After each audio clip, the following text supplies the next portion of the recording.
de village en village. Ce n'était pas facile pour avoir le transport. Je me retrouve à la rue. Et dans cette rue-là, les mêmes personnes que j'ai aidées, les mêmes personnes pour lesquelles j'ai prié, j'allais taper à la porte. Ils m'ont refusé. Ils ont refusé de m'héberger, de me garder. Et c'est dans les...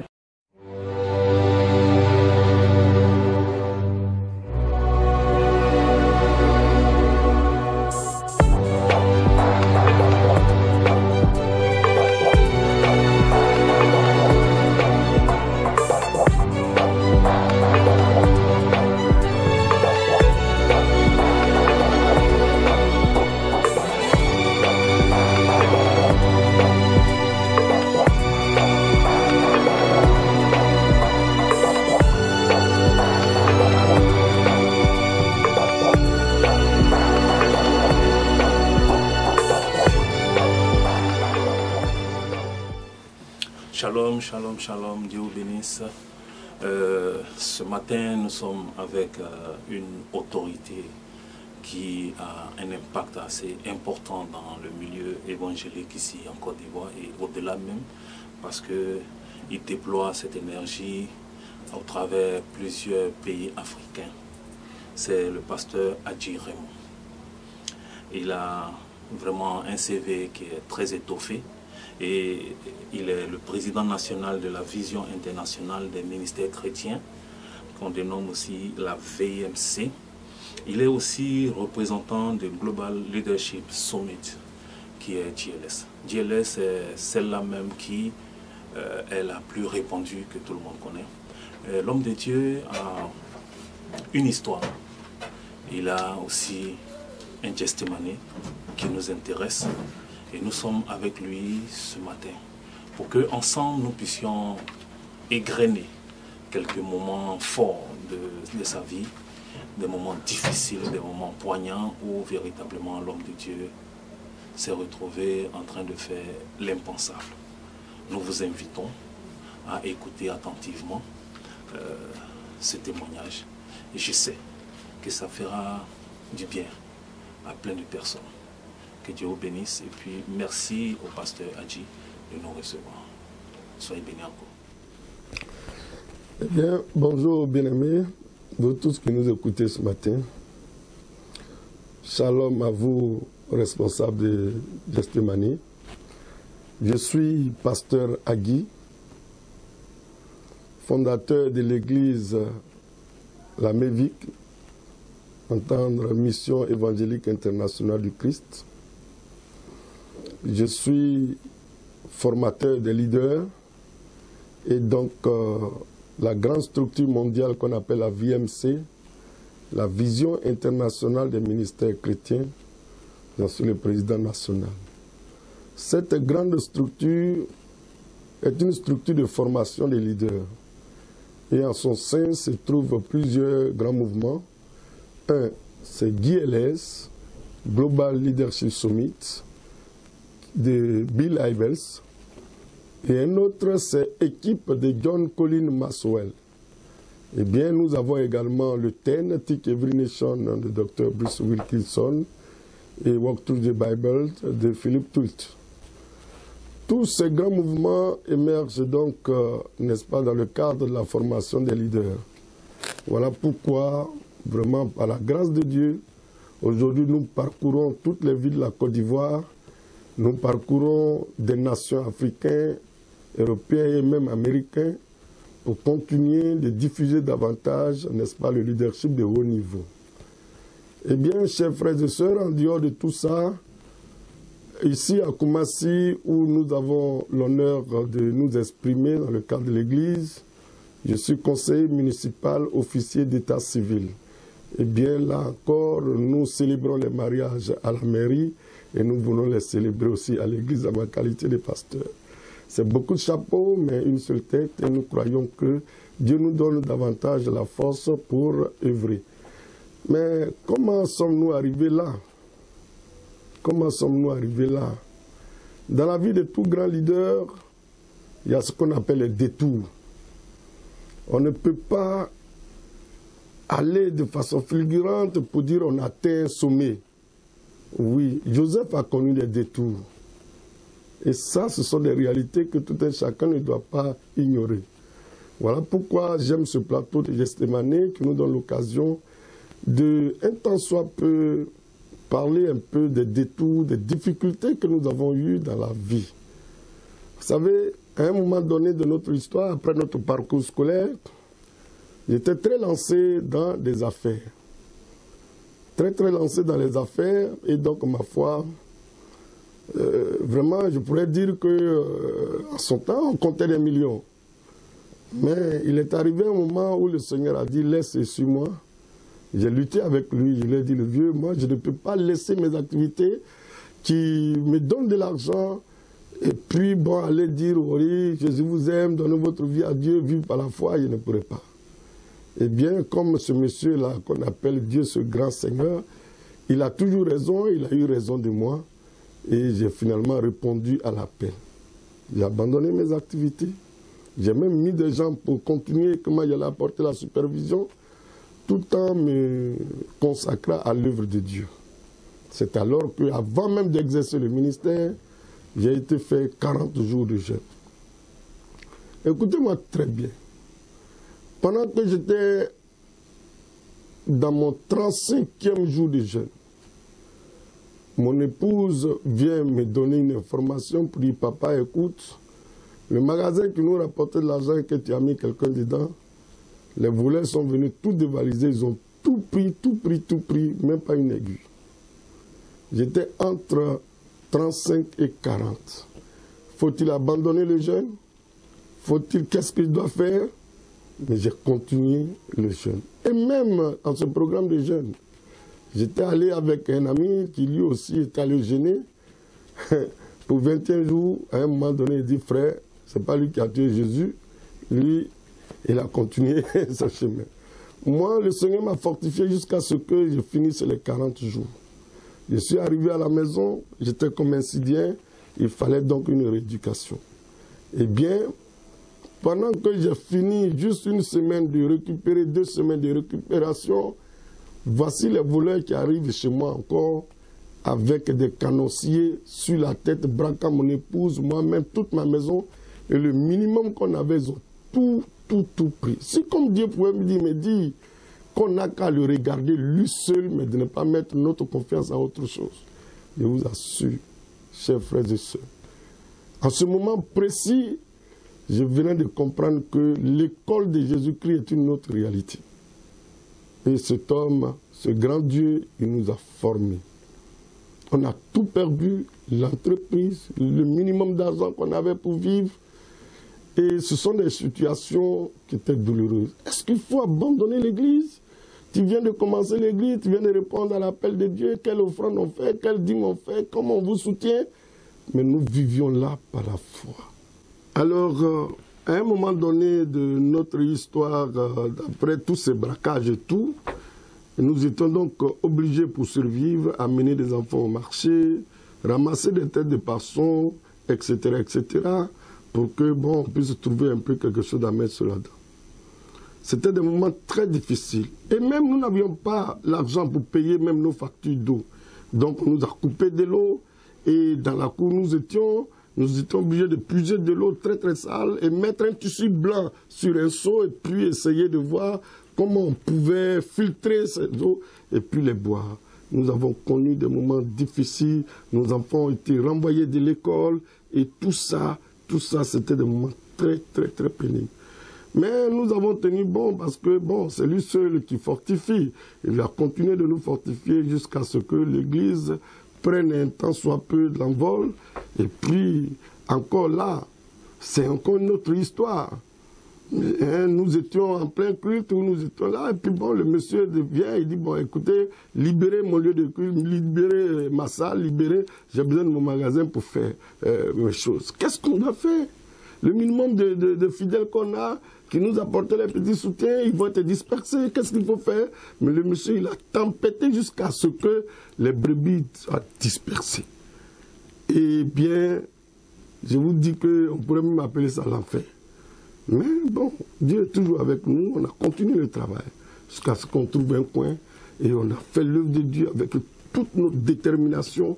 Et je vous assure, depuis, bon, pour ceux qui connaissent mon lieu de culte, on a failli faire 2 cultes. Mais à un moment donné, le diable est venu frapper tous les fidèles. Enfin, entre guillemets, il a frappé l'église. Et de 200 que nous étions, qui est d'abord un chiffre insignifiant, mais nous sommes restés 20.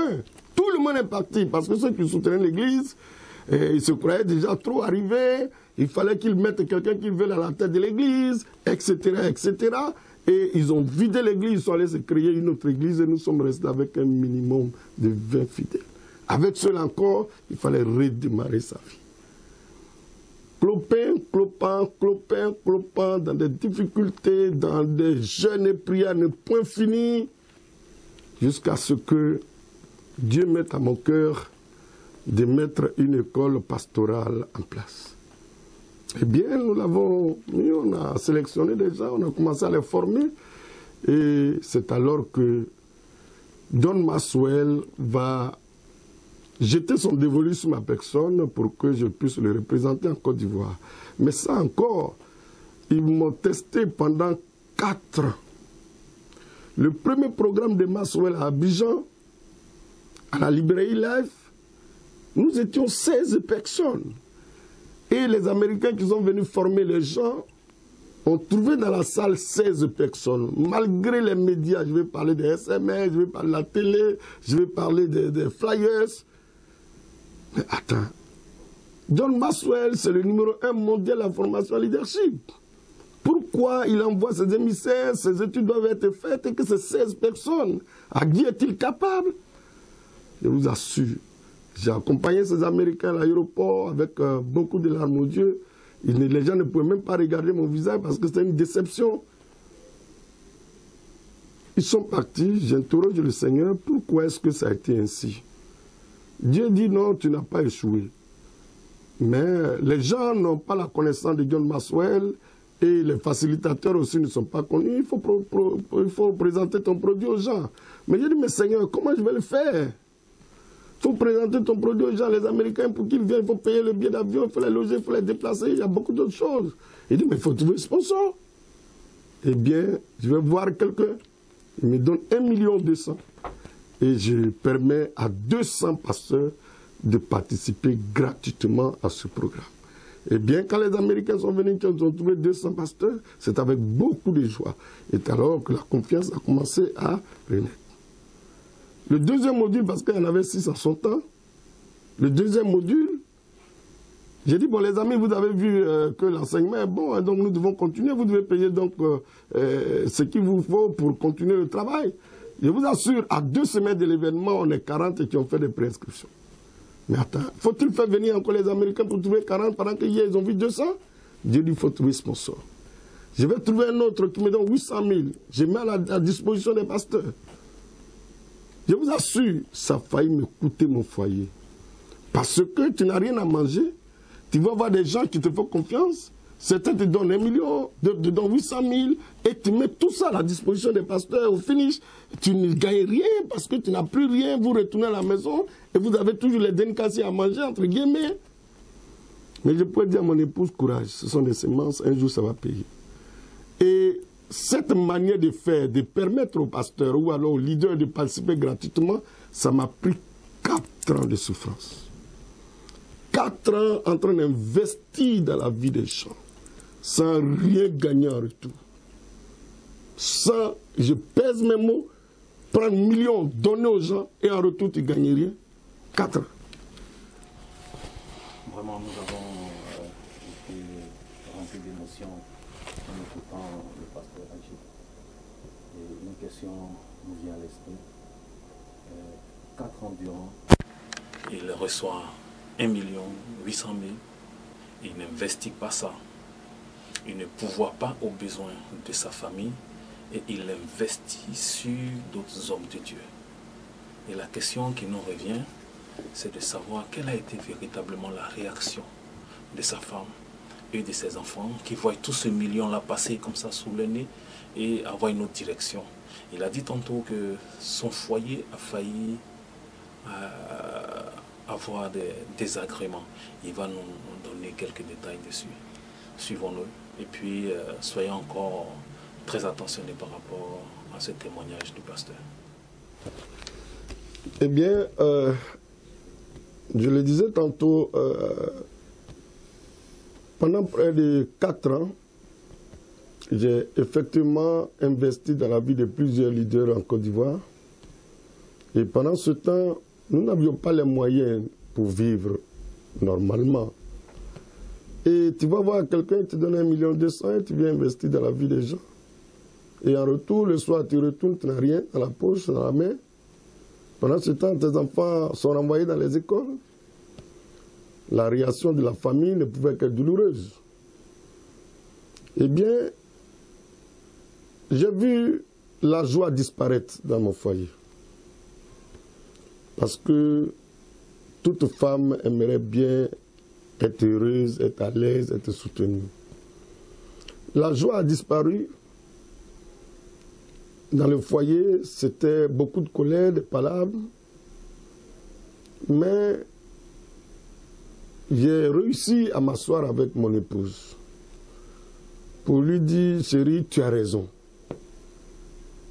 Mais c'était un investissement spirituel. Nous sommes appelés à servir Dieu et on ne fait qu'obéir à ce que Dieu nous demande de faire. Soutiens-moi, chérie, soutiens-moi dans la prière. Mais un jour, Dieu pourra.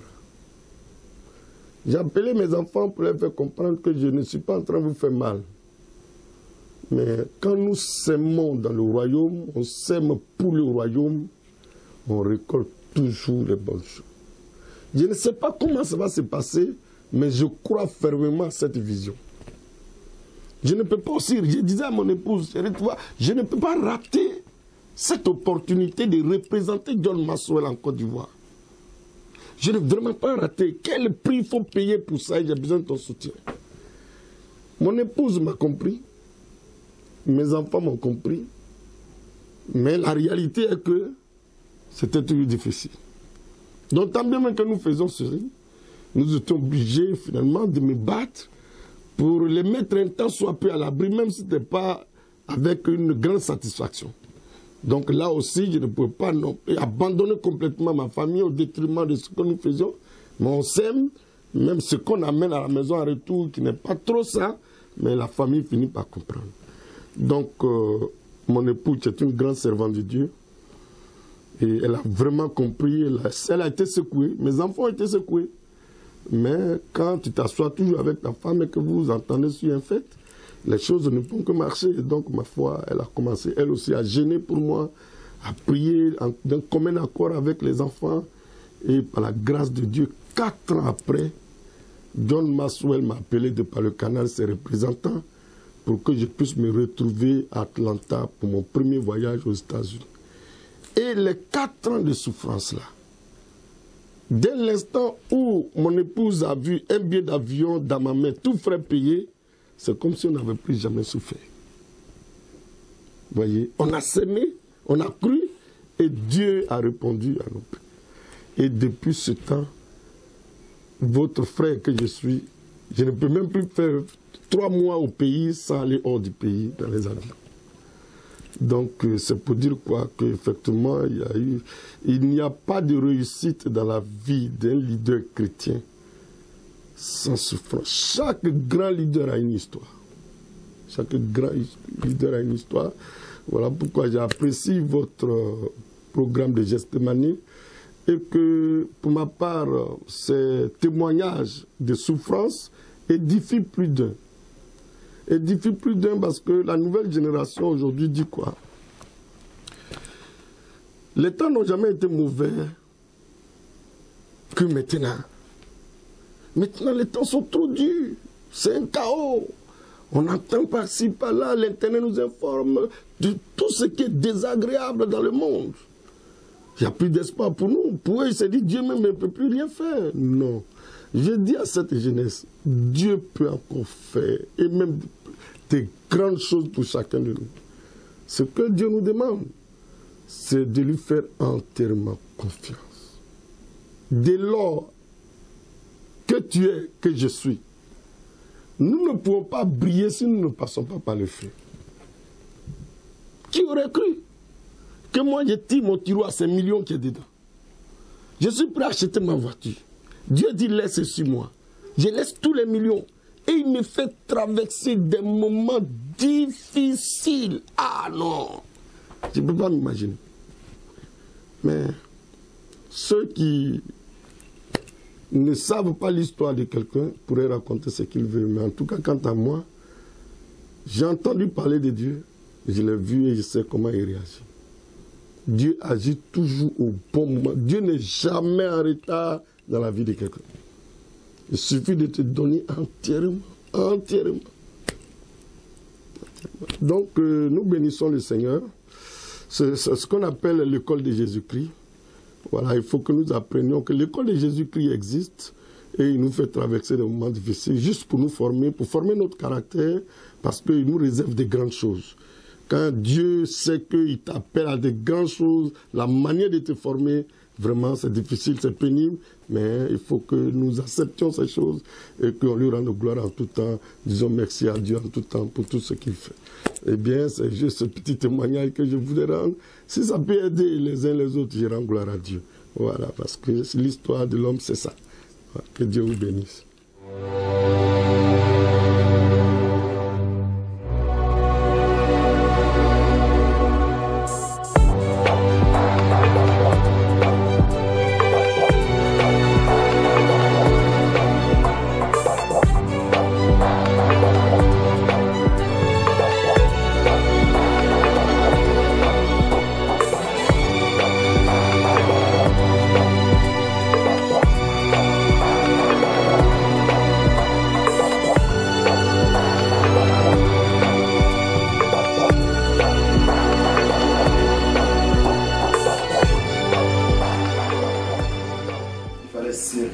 Il fallait marcher de village en village.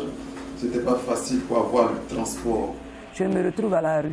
Et dans cette rue-là, les mêmes personnes que j'ai aidées, les mêmes personnes pour lesquelles j'ai prié, j'allais taper à la porte. Ils m'ont refusé. Ils ont refusé de m'héberger, de me garder. Et c'est dans les